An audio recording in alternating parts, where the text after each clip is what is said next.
bu jigéen ci biir këram rendi ko loolu wërta am Touba. mais loolu mi ngi am feneen de. ah mais fu mu amee wër fa am loolu mi ngi am feneen mais Pape Ngagne loolu fu mu amee wër fa am. non non damay bañ nga yaakaar ni problème mu ñàkk kaaraange la wala leneen la. loolu ngi am feneen fu Touba Pape Ngagne ma leeral loolu feneen fu mu am. waaw député ba ñooñu fal war naa ñu assemblée wax ko fa.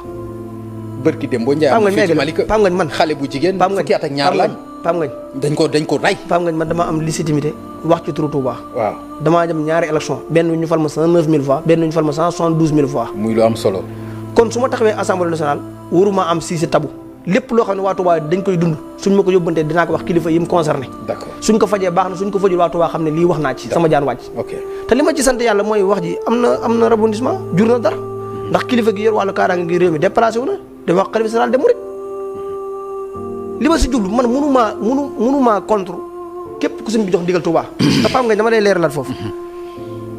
sama maam biir kër Cheikh Ibrahima Fall la juddoo sëñ Cheikh Thioro Gànna Diop mii maamam mi jur soxna Lalla Ndiaye Gànna Diop Cheikh Ibrahima moo ko yoroon ginnaaw bi mu jógee ci Alburi Penda Gànna Diop moo jur Lalla Ndiaye jur sëñ Cheikh Thioro Gànna Diop Cheikh Ibrahima Fall moo ko mujjee denc sama maam Cheikh Ibrahima ko njëkk a jox addi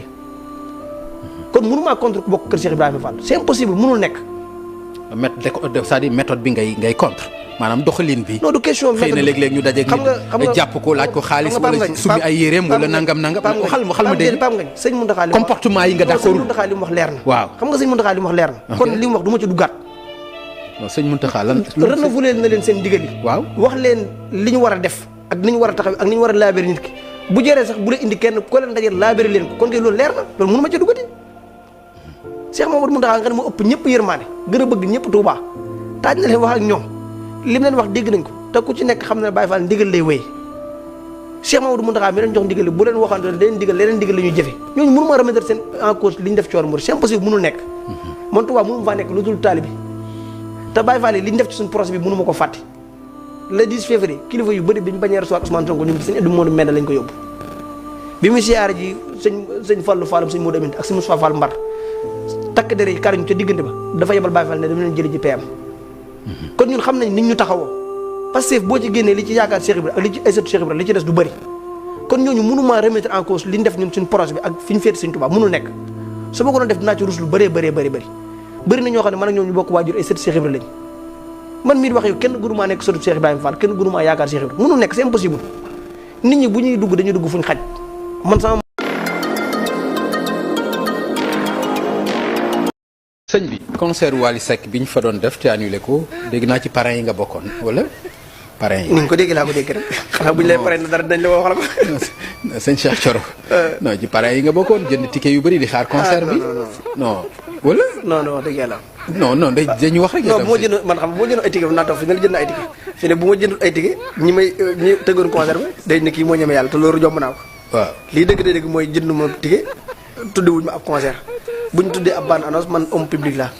ku ci nekk am nga droit sa bande annonce tudd ci Cheikh Thioro. chaque jour moo seetaan télévision bi. mais liñ ko annulé boobu noo ko gisee. annulation concert bi foofu ci Mbacké. loolu da ngay dem laaj ko Wally nag. non damay man tëgguma concert tëggaanuma concert. buñ doon tëgg concert junni at. mais boo sañoon ñu door ko ñu tëgg ko Mbacké. non Pape Ngagne loolu nag moom. non sëñ bi dañuy dugg ma ci buñ doon tëgg concert junni at du ma ci dem.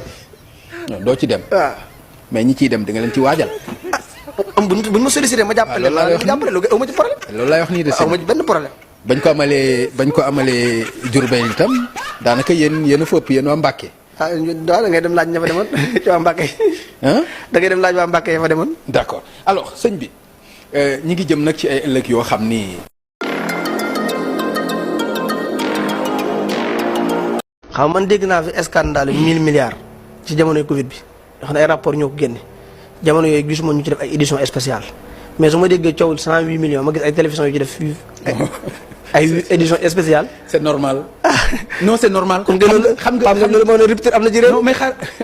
c'est normal. 1000 milliards. déggoo télévision yi doon def édition spéciale tey jii déggoo jamono yooyu ñu def édition spéciale. coow 1000 milliards Cheikh Thioro. léegi 108 millions ñoom ñun dañuy def édition spéciale bëgg a tukkal àdduna bëgg a jaboli si wax yóbbu fa wax ji fu mu eggul te c'est la première fois it nga gis gouvernement boo xam ne ci Sénégal man boo ko fekk ba léegi nga dégg coowul 108 millions communiqué am ci communiqué boo xam ne communiqué authentique la ministère bi mu concerné génn ko ci. mais c'est normal loolu rek moo lay wane ne rupture am na. c'est normal. non c'est normal. si c'est très normal. lim normal parce que bu fekkoonte ni dafa jaar yoon.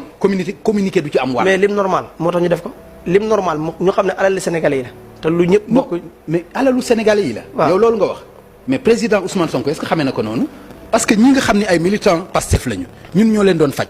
dem nañ ba yor pouvoir bi il faut ñu ko di leen faj bu ñu leen di faj alalu réew mi lañ leen di faje ñoom kese Pape Ngagne loolu boo ko yombalee mu yomb militant Pastef yi ci Sénégal lañ bokk lii yoon ba yoon mooy jamono yooyu bu doon état bu responsable ci lañ nekk état bi mooy jël képp gaañu ci manifestation en charge loolu mooy dëgg comme que état bi def ko woon te ñun mënuñu doonoo bàyyi ñuy dee ñun ñoo ko doon def place état bi comme que régime bi changé nag il faut que ñu jël ko en charge defal leen ko lii Ousmane Sonko ko wax li ci garaaw gisuma ko te ni mu ko waxee noonu la ko war a waxee noonu la ko état war a def mais moom transparence bu doon état mu am mu jaar ci yoon ñu bañ ko nëppal Pape Ngagne lii waaw dëgg ba nga xam ne day jekki-jekki rek feeñ ni ñëpp yëgandoo ko Pape Ngagne lii dëgg waaw bu doon ci état bu responsable lañ nekkoon duñ fi fekk ku blessé banaan ñu ngi lay faj ndax ku mos a blessé ci ñoom xaaruñ midi ak dimanche faj la jëlee la en charge faj la kon waruñu woon a xàmmee ne ñaari Sénégal daa am ba ki bokk Pastef ñoom seen yoon newul ci moom ki bokkul Pastef ñu faj la alors jëf jooju moo tax ñu jëlee leen fi moo tax it ñu bëgg jëfi par parloo jooju waaw moo tax ñu suur leen ba jëlee leen fi moo tax it jëfi par parloo jooju moo tax yow yëg nga ne changement am na ci rek non ndax tey jii boo xoolee ñun biñ toogee ba léegi ñi yor financement yi ñu koy woowee DER wala ñu yor FONSIP mi fu ne coowoo waa déglu rek fu ne coow waaw Pape Ngagne mais xam nga ni fu ne coowoo nga fa déedéet xam nga ni coowoo nga fa xawuma ko de am na temps FONSIP coowoo nga fa ma eggale allez-y eggale muy DER muy FONSIP ñi leen gën a ŋaañ ay militants Pastef lañ lan la ñuy wax mooy waa Pastef bu loolu d'accord naa ko mais xam nga ni coowoo waaw ma eggale rek Pape Ngagne ok ñi leen gën a ŋaañe lan lañ leen ŋaañee mooy financement yi waa Pastef jotuñ ci déedéet loolu de du waa Pastef jotuñ ci de li ñu leen di ŋaañe mooy yow si naanoo ay vidéo yow ay nit taxaw loolu laa lay wax ni di ŋaañe ay dem boot ñu ne léegi waa financé waa xam Pastef nga lu ñuy ŋaañee ay demboo ji waaw mooy mbir mi da koy defee nu mu ko neexee ah dégguma loolu la ñu wax contrairement non mais waxuñ non dañ koy defee ci népotisme lañ koy defee quoi maanaam ci ni mu ko neexee la koy defee loolu yaa ko dégg nangul naa la ko mais man li ma dégg mooy ay dem boot financé lu waa Pastef président de la République bu nga ko dégg lu mu wax financé lu wuñ ko waa Pastef waa Sénégal lañ ko financé loo pratique yooyu il faut que mu jóge fi kon Aïda moom mi ngi ci yoon wi Ndeye Fatou Mbodj mi ngi ci yoon wi rupture boobu Pape Ngagne jorut ngay xool fu sore doon ko gis rupture dafa am ci réew mi te loolu la yàlla dogal.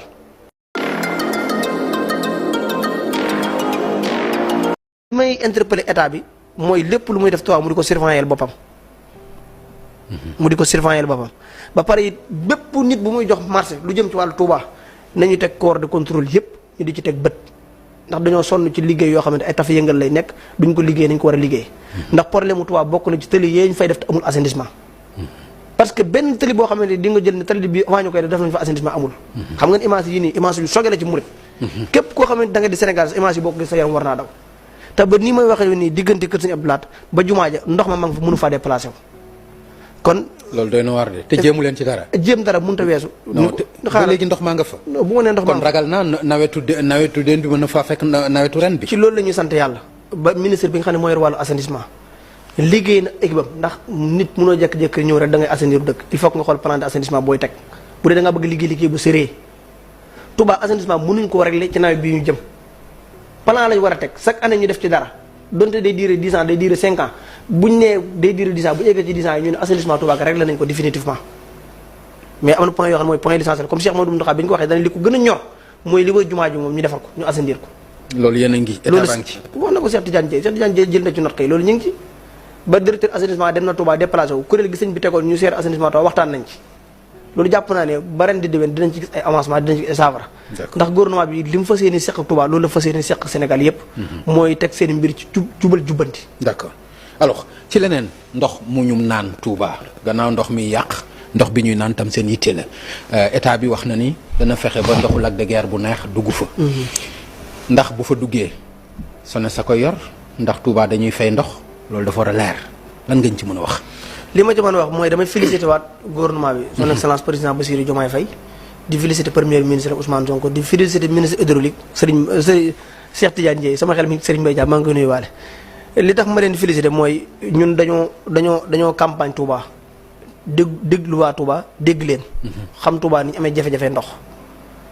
bokk na ci heure bu ñu jokkoo waan ak premier ministre ci période campagne bi li ñu koy wax daal mooy Touba bu fekkee bëgg ngeen ni ñu leen di woteel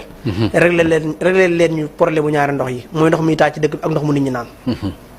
son excellence président Bassirou Diomaye bi mu ñëwee première rencontre bi mu njëkk am ak xalifa général de Mouride avant xalifa général de Mouride wax ñaar la ko njëkk wax mooy dañ leen sant di leen gërëm ci ni ngeen ñaanal réew ba réew mi duggul ci guuta Touba nag sànce yi fi gën a am sànce faar yi ñaari ndox yi la te dañuy ñaan ngeen ñaanal ñu bañ am ci réussite totale muy ndox muy taa ci dëkk bi ak ndox mu nit ñi naan fas yéene nañoo jëlee Lac de Guiers bi indi ko biir Touba.